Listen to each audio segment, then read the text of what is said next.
ये इतने कम पैसे भेजे हैं उसने? जी अम्मी, वो कह रहे थे कि इस महीने कुछ पैसे खर्च हो गए इसलिए कम भेज रहे हैं। कहाँ खर्च हो गए? ये भाभी ने कुछ चीजें दी हैं, डाक खाने जा रहा हूँ पार्सल कराना। तो मुझे एक बात बताओ, ये हर जगह जाकर तुम्हें अपनी बहनों का ख्याल क्यों आता है? अम्मी मैं फजीलत और अफजा के लिए भी चीजें लाई हूँ। उनका हक है उस पर।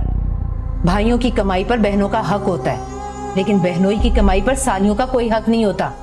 अम्मी, मंसूर भाई को घर मिल गया घर? जी जी, अभी हम जब गए थे ना तो वो वहीं रह रहे थे।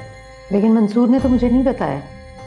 अब वो आपको सरप्राइज देना चाह रहे थे। वैसे भी अभी वहाँ शिफ्ट नहीं हुए हैं सही तरह, अभी तो काम हो रहा है।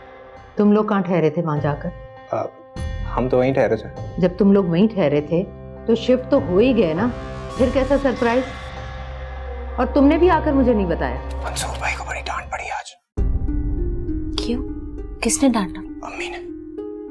पीसीओ लेकर गया था।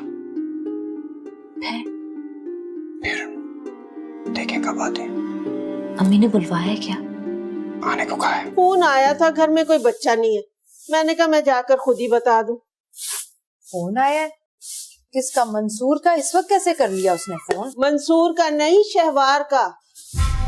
किसका फोन आया? शहवार की अम्मी का। अच्छा तुम जाओ, आ जाती है शहबाज। वो दरअसल बड़ा दिल चाह रहा था बड़े दिनों से शहवार को मिलने का। मैंने तो समी से कहा बस मुझे जेलम ले चलिए। यही नुकसान होता है बेटी को दूसरे शहर पे आने का कि जल्दी जल्दी आ जा नहीं सकते। नहीं, आपने बहुत अच्छा किया कि आप मिलने आ गए। वैसे भी काफी दिन हो गए थे। खैर अब इतने दिन भी नहीं हो गए।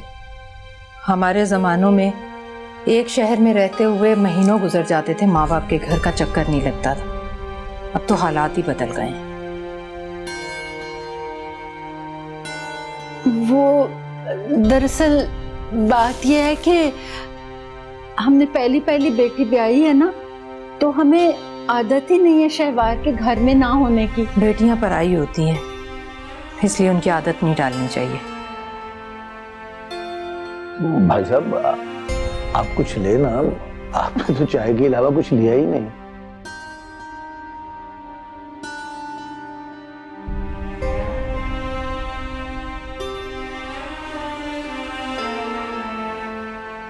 शहबाज बेटा, फल पड़े होंगे अंदर, वो भी लाकर रख दो। आज आप लोगों को खाना खाए बगैर नहीं जाने देना मैंने। नहीं भाई साहब, इस तकल्लुफ की बिल्कुल कोई जरूरत नहीं। आपकी बेटी को तो मनमानी करने की आदत है। उसने तो आज तक कोई काम किसी से पूछकर किया ही नहीं। अपनी मर्जी से सोती है, अपनी मर्जी से उठती है। घर में कोई भी काम हो उसकी मर्जी होगी तो होगा, वरना वो काम हो ही नहीं सकता। अब देखिए ना, मुझसे पूछे बगैर उसने बराबर वालों का नंबर दे दिया आपको। वो तो नहीं दे रही थी, वो तो मैंने इसरार किया था नंबर के लिए। कुछ भी है, उसे मुझे बताना तो चाहिए था ना। हमारे घरों का ये रिवाज नहीं कि यहाँ की बहू बेटियां बाहर जा जाकर फोन सुनती फिरे। मैंने तो अब जाकर बाहर निकलना शुरू किया, लेकिन आपने तो अपनी बेटी को इतनी आज़ादी दे रखी है कि उसे तो कोई फर्क ही नहीं पड़ता कि मोहल्ले के किसी घर में मुंह उठाकर नहीं जाना चाहिए। बड़े घर से आने का ये मतलब थोड़ी होता है कि लड़की मनमानियां करती फिरे। मैं तो ये सोचकर उसे बहू बनाकर अपने घर में लाई थी कि अच्छी पढ़ी लिखी लड़की है, अच्छे खानदान से है, आपने उसकी अच्छी तरबियत की होगी। लेकिन माफ़ कीजिएगा बहन, आपने उसकी कोई इतनी अच्छी तरबियत भी नहीं की। वो बच्ची है अभी, नादान, वक्त के साथ साथ सीख जाएगी। नादान है भाई साहब? उसकी उम्र में मेरे 3 बच्चे थे, और ये नादानियाँ और बचपना ये सब माँ बाप बर्दाश्त करते हैं अपने। ससुराल वाले ये सब बर्दाश्त नहीं करते। हम समझाएंगे उसे, वो समझ जाएगी। लेकिन हमारे शहवार की तो हर किसी ने हमेशा बहुत तारीफ की है। उसके उस्तादों ने, खानदान वालों ने, मिलने जुलने वालों ने उसकी अच्छी आदत की हमेशा तारीफ की है। ये तो मैं आज पहली बार आपके मुंह से उसकी बुराइयां सुन रही हूँ इन अल्फाज में। मैं कोई दुश्मन नहीं हूँ आपकी बेटी की। यहाँ तो सास सच बात भी कहे तो लोग उंगलियां उठाते हैं, लेकिन मुझे आपकी बेटी से कोई दुश्मनी नहीं। आप यकीनन ठीक कहती हैं।